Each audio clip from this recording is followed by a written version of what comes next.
Hello दोस्तों, online study point में आपका स्वागत है। और हमारी जो इंडियन ज्योग्राफी की सीरीज़ है उसको हम कंटिन्यू करेंगे। हमारा पार्ट 15 आज हम डिस्कस करने वाले हैं, जिसमें प्रीवियस ईयर में पूछे गए सारे इंपॉर्टेंट क्वेश्चंस में से टॉप 30 क्वेश्चंस जो कि मेजरली फोकस्ड हैं आपके आरआरबी एनटीपीसी और आरआरबी ग्रुप डी के लिए, जो आपको बहुत हेल्प करने वाले हैं। सो प्लीज़ गाइस, वीडियो को पूरा देखिएगा, ज़्यादा से ज़्यादा लाइक कीजिए, शेयर कीजिए, इसके अलावा चैनल को सब्सक्राइब कीजिए। साथ ही साथ हमारा जो मोबाइल एप्लीकेशन है वो लॉन्च हो चुका है, जिसमें आपको डेली के free PDFs, audios, e books, job alerts, OSP notes सब कुछ मिल जाएगा। तो जाकर के आप इसको डाउनलोड कर सकते हैं। इसके अलावा मैथ्स का जो 100 पीडीएफ है सिर्फ और सिर्फ 99 रुपीज़ में आने वाले सभी एग्जाम्स के लिए बहुत हेल्प करने वाला है। सो डिस्क्रिप्शन में लिंक है, आप जाकर के परचेस कर सकते हैं। हम शुरू करते हैं हमारी आज की वीडियो। तो पहला क्वेश्चन है, कोल बांध परियोजना का निर्माण भारत में निम्नलिखित में से किस नदी पर हुआ था? तो कोल बांध परियोजना का निर्माण जो है किस नदी पर हुआ है? तो it is on the Sutlej river. ठीक है, सतलज रिवर के बारे में सभी को पता होगा। सतलज जो है इंडस रिवर जो सिंधु नदी है उसकी एक ट्रिब्यूटरी है, ठीक है, जो कि तिब्बत से ही इसका ओरिजिन है। कोल बांध परियोजना का निर्माण सतलज नदी पर हुआ है। कृष्णा नदी पर नागार्जुन सागर बांध है, काफ़ी पूछा जाता है ये। नर्मदा नदी पर अगर हम देख लें तो सरदार सरोवर, बरगी, ओमकारेश्वर तथा इंदिरा सागर, और गोदावरी नदी पर कौन सा है? तो पोचमपाद परियोजना स्थित है। नेक्स्ट देख लेते हैं हम, मालमपुजा बांध किस नदी पर स्थित है? तो इसका जो आंसर है, रिवर का नाम भी क्या है? मालमपुजा रिवर ही है। उसी रिवर पर कौन सा मालमपुजा बांध सिचुएटेड है? इसके बारे में हम थोड़ा सा देखेंगे। मालमपुजा बांध दक्षिण भारत में केरल में पलक्कड़ के पास पहाड़ों की पृष्ठभूमि में जलाशय में है। यह चिनाई बांध का एक संयोजन है, जिसमें हम बात करें 1849 मीटर की लंबाई और 220 मीटर की लंबाई वाली मिट्टी का बांध है। नेक्स्ट क्वेश्चन हम देख लेते हैं, निम्नलिखित में से कौन सी एक नदी ट्रांस हिमालय से निकलने वाली नदी है? तो उसका जो आंसर है सिंधु, यानी कि इंडस रिवर। तो सभी को पता होगा इंडस रिवर का जो ओरिजिन है वो होता है तिब्बत में, ठीक है, मानसरोवर झील के पास से, ठीक है। और इसके अलावा इंडस की कुछ इंपॉर्टेंट ट्रिब्यूटरीज हैं जो आपको याद रखनी है, जो कि 5 ट्रिब्यूटरीज जिनको कंबाइनली पंचनाद बोला जाता है, जो कि एग्जाम्स में पूछे जाती हैं। झेलम, चेनाब, रावी, ब्यास और सतलज, जो कि पाकिस्तान में मिठानकोट के पास जाकर के सिंधु नदी से मिलती हैं। निम्नलिखित में से किस राज्य से होकर व्यास नदी नहीं बहती है? तो जैसा कि मैंने बताया, व्यास क्या है? ट्रिब्यूटरी है इंडस की, और सिर्फ ये 2 स्टेट से होकर के फ्लो करती है, हिमाचल प्रदेश और पंजाब, ठीक है। हरियाणा से ये नहीं बहती है, ओके। और इसका ओरिजिन अगर हम देख ले तो इसका ओरिजिन जो है ब्यास कुंड से होता है। सो ये भी याद रखना है, पूछ लिया जाता है एग्जाम में। हिमाचल प्रदेश में ब्यास कुंड से जो है इसका ओरिजिन होता है। और ट्रिब्यूटरी है तो किसकी ट्रिब्यूटरी है? इंडस रिवर की एक ट्रिब्यूटरी है। निम्नलिखित में से कौन सा द्वीप भारत एवं श्रीलंका के मध्य स्थित है? तो इनमें से कौन सा है? आप लोग को भी कमेंट करना है। आंसर है रामेश्वरम। रामेश्वरम जो आइलैंड है हमारा इंडिया का जो द्वीप है, it is situated between the India and the कौन सी एक और कंट्री? श्रीलंका, ठीक है। तो श्रीलंका के साथ हमारी वाटर बाउंड्री शेयर होती है। और अगर हम बात करें भारत की जलीय सीमा किन किन देशों के साथ लगती है, तो 7 कंट्रीज़ हैं। उनके नाम याद रखने हैं, पाकिस्तान, मालदीव्स, श्रीलंका, बांग्लादेश, म्यांमार, थाईलैंड और इंडोनेशिया, ठीक है। ये क्या है? ऐसी कंट्रीज़ हैं जिनके साथ हमारी समुद्री सीमा लगती है। इसके अलावा जो हम बात करें लैंड बाउंड्रीज़ की, तो वो किस किस के साथ हैं? बांग्लादेश, चाइना, पाकिस्तान, नेपाल, म्यांमार, भूटान और अफगानिस्तान, ठीक है। चलिए नेक्स्ट क्वेश्चन देखते हैं, निम्नलिखित में से किस भारतीय राज्य से कर्क रेखा नहीं गुजरती? तो देखिए, कर्क रेखा जो है, जिसको इंग्लिश में क्या बोला जाता है? ट्रॉपिक ऑफ कैंसर, वो इंडिया के एकदम मिड से निकलती है। इसको 2 पार्ट में डिवाइड करती है, ठीक है, 2 पार्ट में डिवाइड करती है, यानी कि नॉर्थ और साउथ में। तो हम देखें कि कौन कौन से स्टेट्स हैं जिनसे ये गुजरती है। तो देखिए, सबसे पहला है राजस्थान, फिर गुजरात, फिर इसके बाद आता है मध्य प्रदेश, मध्य प्रदेश के बाद आता है छत्तीसगढ़, छत्तीसगढ़ के बाद क्या आता है? तो आता है झारखंड, फिर झारखंड के बाद पश्चिम बंगाल, इसके बाद त्रिपुरा और मिज़ोरम 2 ऐसे नॉर्थ ईस्टर्न स्टेट्स हैं जिनसे ये गुजरती है। ठीक है, तो ये आपको याद रखने 8 कौन कौन से हो गए हैं? राजस्थान, गुजरात, मध्य प्रदेश, छत्तीसगढ़, झारखंड, पश्चिम बंगाल, त्रिपुरा और मिज़ोरम। तो ऑप्शन क्या हो जाएगा? उड़ीसा ऐसा स्टेट है जिससे होकर के कर्क रेखा नहीं गुजरती।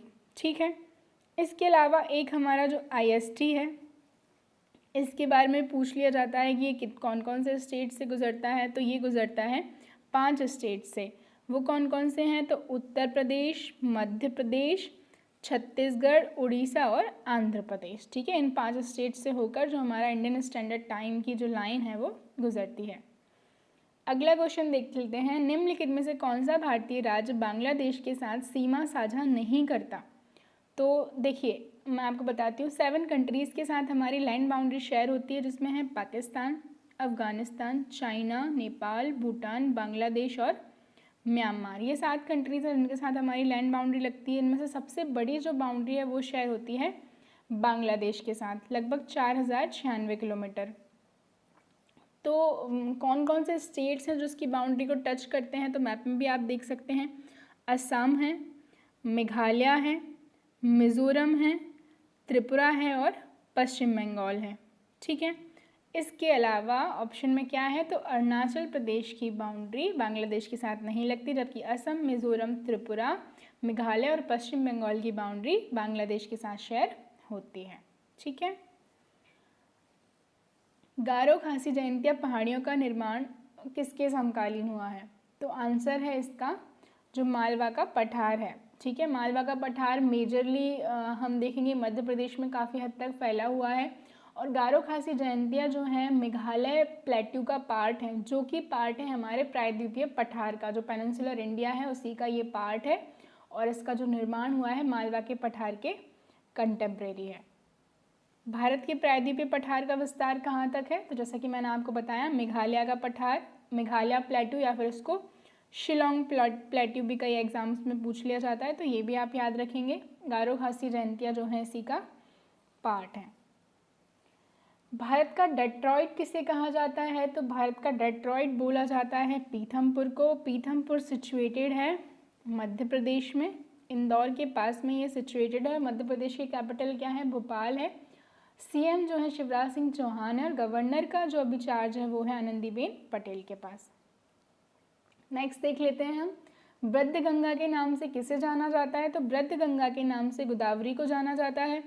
गोदावरी जो है दक्षिण भारत की सबसे लंबी नदी है। ठीक है, 1400 किलोमीटर से भी ज़्यादा जो है इसकी लंबाई है, दक्षिण भारत की सबसे लंबी नदी है। इसको वृद्ध गंगा के नाम से भी जाना जाता है। और भारत की सबसे लंबी नदी कौन सी है?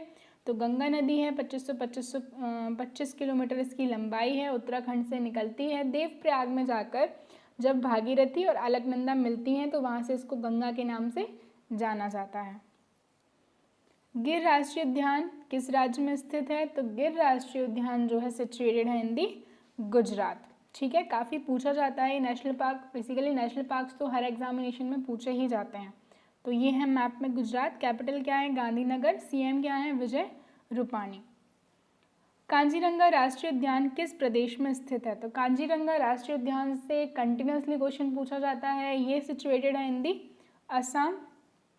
ठीक है, और हम बात करें जो फेमस है, this is famous for the one, जो एक सींग वाला जो गेंडे के लिए ये क्या है सबसे ज़्यादा प्रसिद्ध है। काफ़ी पूछा जाता है इसको कि एक तो ये डायरेक्ट पूछ लिया कि किस स्टेट में है, तो असम स्टेट में है। फिर पूछ लिया जाता है कि किसके लिए प्रसिद्ध है, तो जो एक सींग वाले गेंडे हैं उनके लिए ये प्रसिद्ध है। ठीक है, असम की कैपिटल क्या है? तो दिसपुर है। केबुल लामजाओ राष्ट्रीय उद्यान किस राज्य में स्थित है? तो केबुल लामजाओ राष्ट्रीय उद्यान जो है इट इज़ इन दी मणिपुर। ये भी काफ़ी पूछा जाता है। मणिपुर में एक लेक है, क्या नाम है उस लेक का? लोकटक लेक, वो याद रखेंगे आप। तो लोकटक लेक पर ही देश का इकलौता तैरता हुआ राष्ट्रीय उद्यान जो कि केबुल लामजाओ राष्ट्रीय उद्यान है वो सिचुएटेड है। ताला नगरी के नाम से जाना जाता है, तो ताला नगरी के नाम से किसको जाना जाता है? अलीगढ़ को। सभी को पता होगा यहाँ के जो लॉक्स हैं काफ़ी ज़्यादा फेमस हैं। तो बेसिकली ये क्वेश्चंस इस तरीके से पूछ लिए जाते हैं, जो इम्पोर्टेंट सिटीज़ को टाइटल दिए गए हैं वो वहाँ से पूछ लिए जाते हैं, तो आपको वो भी याद रखने हैं। नेक्स्ट हम देखते हैं पेठा नगरी के नाम से किसे जाना जाता है, तो ये भी पता होगा सभी को, पेठा नगरी के नाम से जाना जाता है आगरा को। और इससे एक और क्वेश्चन पूछा जाता है कि आगरा किस रिवर के बैंक पर सिचुएटेड है, so it is situated on the bank of Yamuna, ठीक है। और किस स्टेट में है, तो it is in the UP, और यूपी की कैपिटल है लखनऊ। यहाँ के सीएम है योगी आदित्यनाथ, और जो गवर्नर है वो कौन है, आनंदीबेन पटेल हैं। 5 नदियों की भूमि कहा जाता है, तो नाम से ही हमें पता चलता है कि कौन सा स्टेट है हमारा, पंजाब, इसको 5 नदियों की भूमि कहा जाता है, ठीक है। डायमंड हार्बर के नाम से किस शहर को जाना जाता है, तो डायमंड हार्बर के नाम से जाना जाता है कोलकाता को, और कोलकाता सिचुएटेड है इन दी वेस्ट बंगाल, ठीक है। और वेस्ट बंगाल की हम बात करें तो यहाँ की जो सीएम है वो है ममता बनर्जी, और कैपिटल तो खुद कोलकाता है। तमिलनाडु व आंध्र प्रदेश के जो तट हैं उनका क्या नाम है, तो तमिलनाडु और आंध्र प्रदेश, ये देख सकते हैं यहाँ से यहाँ तक का पूछा गया है, तो उसका नाम है कोरोमंडल तट। तो देखिए, पूर्वी समुद्र तट के विस्तृत मैदान के उत्तरी भाग को उत्तरी सरकार या दक्षिणी भाग जो आंध्र प्रदेश से तमिलनाडु तक फैला हुआ है उसको संयुक्त रूप से कोरोमंडल तट कहा जाता है, जिसमें 3 भाग आते हैं, उत्कल का मैदान, आंध्र का मैदान और तमिलनाडु का मैदान। निम्नलिखित तटों में से कौन सा जुलाई तक अगस्त महीनों में साधारणतः शुष्क रहता है, तो जुलाई से जो अगस्त का महीना है उस टाइम पे ड्राई रहता है, शुष्क रहता है, तो आंसर है इसका कोरोमंडल तट, जो कि अभी मैंने आपको बताया कहाँ तक उसका विस्तार है, ठीक है। कुडानकुलम आणविक शक्ति परियोजना स्थित है, सो इसका जो सही आंसर है दैट इज इन दी तमिलनाडु, ये रहा मैप में तमिलनाडु, ठीक है। चेन्नई यहाँ की कैपिटल है। अब हम इसको डिस्कस करेंगे। जो कुडानकुलम आणविक शक्ति परियोजना है तमिलनाडु राज्य में है, और ये भारत का नवीनतम अणुशक्ति संयंत्र स्थापित किया गया है, और कर्नाटक कैगा नामक अणुशक्ति संयंत्र जो है इसमें कर्नाटक में स्थापित किया गया है। कलपक्कम प्रसिद्ध है, तो कलपक्कम किस लिए प्रसिद्ध है, कलपक्कम प्रसिद्ध है परमाणु शक्ति संयंत्र के लिए। देख लेते हैं। कलपक्कम जो कि चेन्नई तमिलनाडु राज्य में स्थित है, इस परियोजना का निर्माण 1970 में चालू किया गया था, और 24 जनवरी 1984 से ये काम करने लग गया था, और इस परियोजना का नाम मद्रास एटॉमिक पावर स्टेशन है। अजंता और एलोरा की गुफाएं किस राज्य में स्थित हैं, तो अजंता और एलोरा की जो गुफाएं हैं दे आर सिचुएटेड इन दी महाराष्ट्र। काफ़ी सुना होगा आपने इनके बारे में, वर्ल्ड हेरिटेज साइट्स हैं। और महाराष्ट्र की हम बात कर लें तो कैपिटल जो है क्या है, मुंबई है। यहाँ के सीएम उद्धव ठाकरे हैं, और भगत सिंह कोश्यारी जो हैं यहाँ के गवर्नर हैं। हिमालय के स्थान पर कौन सा सागर विद्यमान था, तो ऐसा कहा जाता है कि जो प्लेट टेक्टोनिक्स थ्योरी जो है आप सभी ने पढ़ी होगी, तो हिमालय आज जहाँ सिचुएटेड है वहाँ एक सी हुआ करता था, तो उसका सही आंसर क्या है, it is the Tethys sea या फिर टेथिस सागर, ठीक है। जो गोंडवाना लैंड और अंगारा लैंड के बीच का भाग था उसको टेथिस सागर कहा जाता था। ब्रह्मपुत्र नदी तीस्ता नदी में शामिल होने के बाद किस नाम से जानी जाती है, तो देखिए मैं आपको ब्रह्मपुत्र के बारे में स्टार्टिंग से पूरा बताती हूँ। ब्रह्मपुत्र निकलती है तिब्बत से, और अरुणाचल प्रदेश में आकर के ये एंटर करती है इंडिया में, ठीक है। वहाँ पर नामचा वर्मा जो हिमालय की चोटी है वहाँ से ये एंटर करती है। वहाँ से इसको तिब्बत में तो इसको यारलांग सांगपो के नाम से जाना जाता है, ठीक है, ये भी याद रखना है। फिर अरुणाचल प्रदेश में जब ये एंटर करती है तो इसको दिहांग के नाम से जाना जाता है। फिर असम में इसको बोला जाता है ब्रह्मपुत्र, और फाइनली जब बांग्लादेश में तीस्ता नदी इसमें मिल जाती है तो उसको जमुना बोला जाता है। और पद्मा जो है बोला जाता है गंगा को, और कंबाइंडली जमुना और पद्मा को मेघना बोला जाता है। तो इस क्वेश्चन का आंसर क्या होगा, जमुना। बता ही दिया मैंने, ब्रह्मपुत्र नदी मानसरोवर झील के निकट चेमायुंगडोंग ग्लेशियर से निकलती है। इसका अफवातन 3 देश यानी कि चाइना, भारत और बांग्लादेश में है, और बांग्लादेश में ब्रह्मपुत्र नदी तीस्ता में शामिल होने के बाद जमुना के नाम से जानी जाती है। कटनी में स्थित है, तो कटनी में स्थित क्या है, सीमेंट कारखाना, ठीक है। और कटनी कहाँ स्थित है, तो मध्य प्रदेश में स्थित है। चूना पत्थर के शहर के नाम से लोकप्रिय उत्तरी मध्य प्रदेश का कटनी 4950 वर्ग किलोमीटर के क्षेत्र में फैला हुआ है। भील जनजाति भारत में सर्वाधिक पाई जाती है, तो बेसिकली इंडिया में सबसे ज़्यादा जो भील हम बात करें ट्राइब है वो पाई जाती है मध्य प्रदेश में, ठीक है, तो सी जो होगा इसका करेक्ट ऑप्शन होगा। भील जनजाति मध्य प्रदेश की एक जनजाति है। भील जनजाति के लोग भील भाषा बोलते हैं। भील गुजरात, मध्य प्रदेश, छत्तीसगढ़, महाराष्ट्र और राजस्थान में एक अनुसूचित जनजाति है, लेकिन सर्वाधिक कहाँ पाई जाती है? तो मध्य प्रदेश में।